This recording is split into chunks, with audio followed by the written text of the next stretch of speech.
ശബരിമല സ്വർണ്ണക്കൊള്ള കേസിൽ കൂടുതൽ പേർ പ്രതികളാകും. ദ്വാരപാലകപ്പാളി കേസിൽ 2 പേർ കൂടി പ്രതികളാകും. കട്ടിളപ്പാളി കേസിൽ ഒരാൾ പ്രതിയാകും. കുറ്റകൃത്യത്തിൽ 3 പേരുടെ പങ്കാളിത്തം സ്ഥിരീകരിച്ചുവെന്ന് SIT ഹൈക്കോടതിയിൽ നൽകിയ റിപ്പോർട്ടിൽ പറയുന്നുണ്ട്.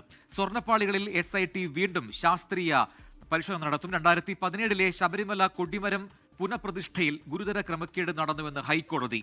വിജിലൻസ് ഡയറക്ടർ പ്രത്യേക ടീം രൂപീകരിച്ച് അന്വേഷണം നടത്താനാണ് കോടതി നിർദ്ദേശം. കൊടിമരം പണിയാൻ ഒരു തരി സ്വർണം ഒരാളെന്ന് വാങ്ങിയിട്ടുമില്ല, അതൊട്ട് അവിടെ ഉപയോഗിച്ചിട്ടുമില്ല. അജയ് തറയിലിന്റെ വാദം തള്ളുന്നതാണ് കോടതി ഉത്തരവ്. കൊടിമര പുനഃപ്രതിഷ്ഠ നടക്കുന്ന സമയത്ത് 6ഓളം പേർ സ്വർണം സംഭാവന ചെയ്തു. മഹസറിൽ ഇക്കാര്യം രേഖപ്പെടുത്തിയിട്ടുണ്ട്. എന്നാൽ അവർ തിരികെ രസീത് നൽകിയിട്ടില്ല. ഇതുവഴി ദേവസ്വം ചട്ടം ലംഘിക്കപ്പെട്ടെന്നും കോടതി ചൂണ്ടിക്കാണിച്ചു. സ്വർണം കൈപ്പറ്റിയതിലടക്കമാണ് വിജിലൻസ് സംഘത്തോട് അന്വേഷിക്കാൻ നിർദ്ദേശം നൽകിയത്. ദേവസ്വം ബോർഡ് എല്ലാ മഹസറുകളും കൈമാറണം. 1 മാസത്തിനുള്ളിൽ പ്രാഥമിക റിപ്പോർട്ട് സമർപ്പിക്കാനാണ് കോടതി നിർദ്ദേശം.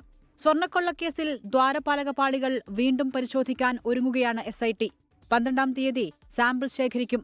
നിലവിലുള്ള പ്രതികൾക്ക് പുറമെ 2 കേസുകളിലായി 3 പേരുടെ കൂടി പങ്ക് സ്ഥിരീകരിച്ചെന്ന് SIT കോടതിയിൽ അറിയിച്ചു. 24 കൊച്ചി.